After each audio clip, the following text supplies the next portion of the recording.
नमस्कार। आज हम ऐसी कहानी की गहराई में उतर रहे हैं जो सिर्फ एक कंपनी की नहीं बल्कि एक सोच की कहानी है। एप्पल। हाँ। हमारे पास जो जानकारी है उसके मुताबिक ये आज दुनिया की सबसे ज्यादा मुनाफा कमाने वाली और मूल्यवान कंपनियों में से एक है। बिल्कुल। लेकिन यहाँ तक पहुँचना आसान तो बिल्कुल नहीं था। हम देखेंगे कि कैसे कैलिफोर्निया के गैराज से ये कंपनी शुरू हुई और कैसे एक अरबों डॉलर का वैश्विक साम्राज्य बन गई। हमारा मकसद है एप्पल की इस पूरी यात्रा को समझना, स्टीव जॉब्स के विजन को और उन उतार चढ़ावों को जिनसे ये विरासत बनी। बिल्कुल। और ये कहानी सिर्फ टेक्नोलॉजी या मतलब मुनाफे की नहीं है। ये इस बात की भी कहानी है कि कैसे इनोवेशन, डिजाइन और बाजार को बदलने की जो एक सोच थी, उसने पूरी इंडस्ट्री को एक नया आकार दिया। हम देखेंगे कि कैसे शुरुआती मुश्किलों से लेकर बाद की चुनौतियों तक एक मजबूत विजन ने एप्पल को वहां पहुंचाया जहां वो आज है। तो कहानी शुरू होती है 1976 से, कैलिफोर्निया का एक छोटा सा गैराज। हाँ। तीन दोस्त, स्टीव जॉब्स, स्टीव वॉजनियाक और रोनाल्ड वेन, मिलकर एक कंप्यूटर बनाते हैं। हाँ, उस जमाने में कंप्यूटर मतलब बड़ी-बड़ी मशीनें होती थी। सिर्फ लैब्स या बड़ी कंपनियों में, आम लोगों के लिए तो सोचना भी मुश्किल था। सही बात है। हाँ, और यहीं पर जॉब्स और वोज़नियाक की सोच मतलब एकदम अलग थी। वो चाहते थे कंप्यूटर पर्सनल बने, हर किसी के डेस्क पर पहुंचे। उनका पहला प्रोडक्ट एप्पल आई, वो तकनीकी तौर पर कोई बहुत एडवांस नहीं था। अच्छा। हाँ, जानकारी यही बताती है, असल में एक मदरबोर्ड था जिसे खरीदार को खुद ही कीबोर्ड और मॉनिटर से जोड़ना पड़ता था। ओके। लेकिन इसके पीछे का जो विचार था, वो क्रांतिकारी था कि भाई एक आम इंसान भी कंप्यूटर रख सकता है, एप्पल उसे टू तो इस्तेमाल बहुत कर बड़ा सकता हिट है। था। ये सिर्फ एक अपग्रेड नहीं था ना, जानकारी के अनुसार ये पहला पर्सनल कंप्यूटर था जिसे सच में आम यूजर को ध्यान में रखकर बनाया गया था। रंगीन ग्राफिक्स थे, बिल्ट इन कीबोर्ड था और इस्तेमाल में भी काफी आसान। एक पूरा तैयार प्रोडक्ट, ना कि कोई किट। और इसका असर जबरदस्त हुआ। एप्पल टू ने पर्सनल कंप्यूटर क्रांति को सही मायनों में घर घर तक पहुंचाया। बिक्री के सारे रिकॉर्ड टूट गए और एप्पल मतलब देखते देखते अमेरिका की सबसे तेजी से बढ़ने वाली कंपनियों में शामिल हो गई।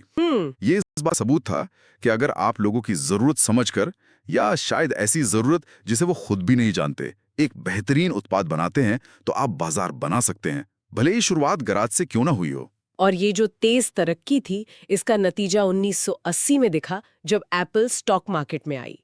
वो आईपीओ एक ऐतिहासिक घटना थी। हाँ, बिल्कुल। कहा जाता है कि रातों रात 300 से ज्यादा लोग करोड़पति बन गए। इनमें कई आम कर्मचारी भी थे। अच्छा। भारी पूंजी दिलाई, बल्कि खास तरह का कल्चर भी बनाया कि एप्पल में काम करना सिर्फ नौकरी नहीं, एक मिशन का हिस्सा बनने जैसा है। निश्चित रूप से ये घटना कंपनी की उस जबरदस्त ग्रोथ और निवेशकों के भरोसे का प्रतीक थी।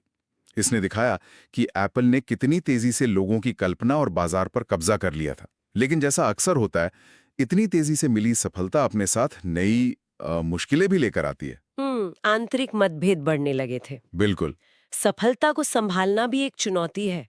कंपनी के अंदर लीडरशिप और भविष्य की दिशा को लेकर गहरे मतभेद उभरने लगे।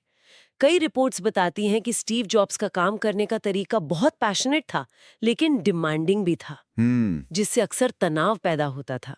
और फिर 1985 में वो हुआ जिसकी किसी ने कल्पना भी नहीं की थी। बोर्ड ने स्टीव जॉब्स को उन्हीं की बनाई कंपनी से निकाल दिया। ये सोचना भी मतलब अविश्वसनीय है।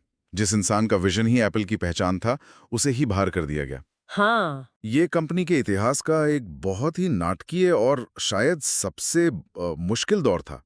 ऐसा लगा जैसे एप्पल ने अपनी आत्मा ही खो दी। लीडरशिप में स्थिरता नहीं रही, कंपनी जैसे दिशाहीन हो गई। हाँ, जॉब्स के जाने के बाद एप्पल ने नए उत्पाद तो लॉन्च किए, जैसे मैकिन्टॉश के कुछ नए मॉडल, कुछ शुरुआती पोर्टेबल डिवाइस भी। लेकिन उनमें वो बात नहीं थी। वो जादू जो था वो गायब था। सही कह रही हैं। और बाजार में माइक्रोसॉफ्ट विंडोज का दबदबा तेजी से बढ़ रहा था।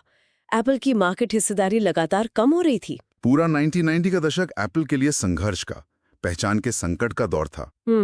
हालत इतनी खराब हो गई थी कि कंपनी की वित्तीय स्थिति बहुत नाजुक थी। इंडस्ट्री के एनालिस्ट और मीडिया तो खुले तौर पर कहने लगे थे कि एप्पल का दिवालिया होना बस कुछ समय की बात है। अच्छा, इतना बुरा हाल था? हाँ, कुछ रिपोर्ट्स तो यहां तक कहती हैं कि कंपनी दिवालिया होने से बस कुछ ही हफ्ते दूर थी। ऐसा लगने लगा था कि ये कहानी अब खत्म होने वाली है। ये दौर एक बहुत जरूरी सबक सिखाता है कि शिखर पर पहुंचना एक बात है, पर वहां बने रहने के लिए लगातार इनोवेशन और एक स्पष्ट, मजबूत लीडरशिप चाहिए। जब मूल विजन धुंधला पड़ जाए या लीडरशिप कमजोर हो तो बड़ी से बड़ी कंपनियां भी मुश्किल में पड़ सकती हैं। बिना जॉब्स के एप्पल अपनी अलग सोच वाली पहचान खो रहा था। लेकिन जैसा अच्छी कहानियों में होता है, यहाँ एक बड़ा मोड़ आना बाकी था, और ये मोड़ सिर्फ एप्पल के लिए नहीं, पूरी टेक इंडस्ट्री के लिए बहुत अहम साबित हुआ। बिल्कुल। फिर आया 1997 का साल। एक तरह से ये वापसी की कहानी थी। एप्पल ने नेक्स्ट नाम की एक कंपनी खरीदी। हाँ, नेक्स्ट। दिलचस्प बात यह है कि नेक्स्ट को स्टीव जॉब्स ने ही शुरू किया था, एप्पल से निकाले जाने के बाद। अच्छा। तो इस डील के जरिए स्टीव जॉब्स पहले सलाहकार बने और फिर जल्दी ही अंतरिम सीईओ के तौर पर एप्पल में वापस आ गए। और यहीं से एप्पल के, कह सकते हैं, पुनर्जन्म की कहानी शुरू हुई। उन्होंने आते ही कंपनी को एक नई ऊर्जा दी और एक बहुत स्पष्ट मंत्र दिया, थिंक डिफरेंट, अलग सोचो। उनका नजरिया बिल्कुल साफ था। बहुत सारे औसत दर्जे के उत्पाद बनाने की बजाय कुछ चुनिंदा लेकिन असाधारण उत्पाद बनाना। रिपोर्ट्स बताती हैं कि उन्होंने आते ही दर्जनों प्रोजेक्ट्स बंद कर दिए, फोकस सिर्फ कुछ गिने चुने प्रोडक्ट्स पर। और थिंक डिफरेंट सिर्फ एक नारा नहीं था, ये कंपनी की रगों में फिर से दौड़ने लगा। इनोवेशन पर जोर, डिजाइन को प्राथमिकता और पुरानी लीक को चुनौती देना। और इसका पहला बड़ा सबूत दुनिया ने iMac के रूप में देखा। वो रंगीन ट्रांसपेरेंट प्लास्टिक वाला कंप्यूटर। हाँ, वो तो आइकॉनिक था। उस वक्त के जो बोरिंग बेज रंग के डिब्बे जैसे कंप्यूटर होते थे, उनके बीच वो एक ताजी हवा के झोंके जैसा था। बिल्कुल, न सिर्फ दिखने में क्रांतिकारी था बल्कि इस्तेमाल में भी आसान। इसने कंप्यूटर डिजाइन के मायने ही बदल दिए और ये ऐलान कर दिया कि एप्पल वापस आ गया है कुछ हटकर करने के लिए। और फिर उन्होंने संगीत की दुनिया में तहलका मचा दिया। 2001 में iPod का लॉन्च, एक और मील का पत्थर। ये सिर्फ एक और MP3 प्लेयर नहीं था, ये एक छोटी सी खूबसूरत डिवाइस थी। वो टैगलाइन थी, 1000 गाने आपकी जेब में। हाँ, मुझे याद है। लेकिन असली क्रांति थी iTunes म्यूजिक स्टोर के साथ इसका इंटीग्रेशन। इसने लोगों के गाने खरीदने और सुनने का तरीका हमेशा के लिए बदल दिया। और इसने म्यूजिक इंडस्ट्री को डिजिटल युग में धकेल दिया। ये कमाल था। एप्पल अब सिर्फ कंप्यूटर कंपनी नहीं रही थी, वो लोगों की लाइफस्टाइल का, उनके एंटरटेनमेंट का हिस्सा बन रही थी। हर नया प्रोडक्ट जैसे एक नई कहानी कह रहा था। और जॉब्स की वापसी ने यह साबित किया कि एक मजबूत, दूरदर्शी लीडरशिप और उस विजन पर टिके रहने की हिम्मत कैसे एक लगभग डूब चुकी कंपनी को न सिर्फ बचा सकती है, बल्कि उसे पहले से कहीं ज्यादा मजबूत बना सकती है। उन्होंने उत्पाद से ज्यादा अनुभव बेचने पर जोर दिया, हर चीज में बारीकी, पैकेजिंग से लेकर स्टोर के अनुभव तक और फिर उसे इस्तेमाल करने के एहसास तक। और फिर आया 2007, वो साल जिसने मोबाइल फोन की दुनिया में बदल दिया, आईफोन का लॉन्च। ओह हाँ, आईफोन। मुझे आज भी स्टीव जॉब्स का वो प्रेजेंटेशन याद है। उन्होंने स्टेज पर कहा कि वो 3 क्रांतिकारी उत्पाद पेश कर रहे हैं, एक टच कंट्रोल्स वाला वाइड स्क्रीन आईपॉड, एक क्रांतिकारी मोबाइल फोन और एक अभूतपूर्व इंटरनेट कम्युनिकेशन डिवाइस। हाँ। फिर उन्होंने खुलासा किया कि ये 3 अलग-अलग डिवाइस नहीं बल्कि एक ही डिवाइस है, आईफोन। वो ड्रामा कमाल का था। बिल्कुल। और ये सिर्फ ड्रामा नहीं था, ये हकीकत थी। आईफोन ने सिर्फ मोबाइल फोन इंडस्ट्री का नक्शा नहीं बदला, इसने हमारे बात करने, जानकारी पाने, मनोरंजन करने, यहाँ तक कि सोचने के तरीके को भी गहराई से बदल दिया। मल्टी टच इंटरफेस, ऐप्स का आइडिया जो बाद में ऐप स्टोर से हकीकत बना, और एक ऐसा डिजाइन जो खुद में एक स्टेटस सिंबल बन गया। इसने स्मार्टफोन के लिए एक नया स्टैंडर्ड सेट कर दिया। जैसा कई विश्लेषण कहते हैं, आज का हर स्मार्टफोन कहीं ना कहीं आईफोन की विरासत को अपने अंदर समेटे हुए है। ये स्टीव जॉब्स के उसी फलसफे का चरम था, लोगों को वो चीजें देना जिसके बारे में उन्हें खुद भी नहीं पता था कि उन्हें उसकी जरूरत है। सही बात है। किसने सोचा था कि हमें अपनी जेब में मौसम, स्टॉक मार्केट, ईमेल, संगीत और पूरी दुनिया की जानकारी वाला एक कंप्यूटर चाहिए होगा। हाँ। आईफोन ने न सिर्फ ये जरूरत पैदा की बल्कि उसे इतने अच्छे ढंग से पूरा किया कि वो जरूरी बन गया। और ऐप स्टोर का लॉन्च भी जो 2008 में हुआ, वो भी एक मास्टर स्ट्रोक था। हाँ, वो भी बहुत बड़ा कदम था। हाँ, इसने डेवलपर्स के लिए एक पूरी नई दुनिया खोल दी, लाखों करोड़ों यूजर्स के लिए ऐप्स बनाने और बेचने का मौका। इसने आईफोन को सिर्फ एक हार्डवेयर डिवाइस से कहीं ज्यादा एक लगातार बढ़ते वाले प्लेटफॉर्म में बदल दिया। ये एप्पल के इकोसिस्टम रणनीति का मतलब एक मेन पिलर बन गया। हार्डवेयर, सॉफ्टवेयर, सर्विसेज का एक ऐसा जाल जिससे बाहर निकलना मुश्किल हो। आज के एप्पल को देखें तो ये सिर्फ आईफोन कंपनी नहीं है, जैसा कि आंकड़े बताते हैं, उनके पास iPad, MacBook, AirPods, Apple Watch जैसे प्रोडक्ट्स की पूरी रेंज है। साथ ही Apple Music, iCloud, Apple TV plus, Apple Pay जैसी सेवाओं का एक बढ़ता हुआ पोर्टफोलियो भी है। और ये सभी उत्पाद और सेवाएं आपस में ऐसे जुड़े हैं कि यूजर के लिए एक बहुत ही स्मूथ इंटीग्रेटेड अनुभव बनता है।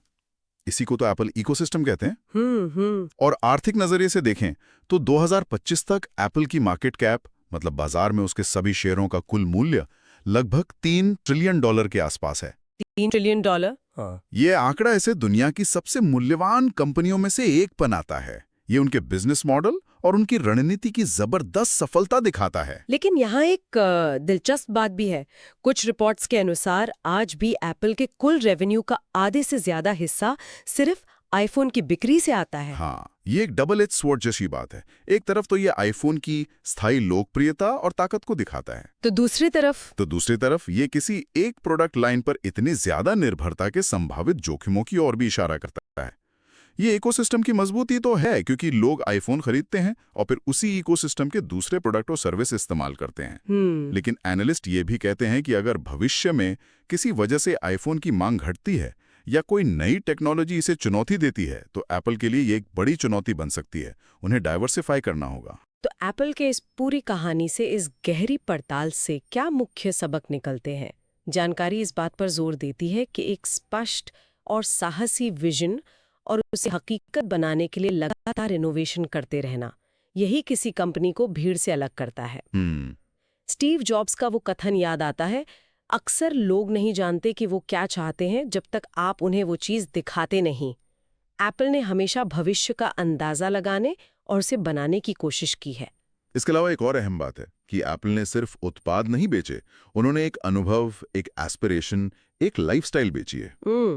उनके प्रोडक्ट्स का वो मिनिमल, आकर्षक डिजाइन, इस्तेमाल में आसानी, उनकी मार्केटिंग, रिटेल स्ट्रैटेजी, ये सब मिलके एक खास ब्रांड पहचान बनाते हैं। सही बात है। ग्राहक सिर्फ एक गैजेट नहीं खरीदते, वे एप्पल होने के एहसास से जुड़ते हैं। ये ब्रांडिंग की पावर का बेहतरीन उदाहरण है। और शायद सबसे प्रेरणादायी सबक है उनका लचीलापन और वापसी करने की क्षमता। हाँ, वो कमाल का है। 1990 के दशक में जब कंपनी लगभग खत्म होने की कगार पर थी, वहां से वापस आकर दुनिया की सबसे सफल और प्रभावशाली कंपनी बनना, ये असाधारण दृढ़ता और अनुकूलन क्षमता दिखाता है।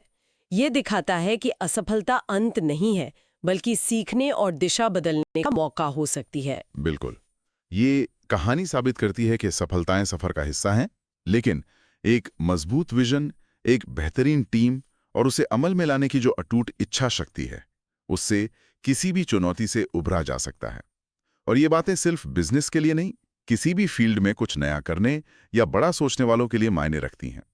एप्पल की कहानी मानवीय महत्वाकांक्षा, रचनात्मकता और दृढ़ संकल्प की कहानी है। तो ये थी एप्पल की कहानी, एक गराज की धूल से उठकर दुनिया पर छा जाने वाले एक तकनीकी और सांस्कृतिक फिनोमिनन बनने तक का सफर। ये हमें याद दिलाता है कि कैसे एक अलग सोच, जुनून और बेहतरीन कारीगरी मिलकर सचमुच दुनिया को बदल सकती हैं।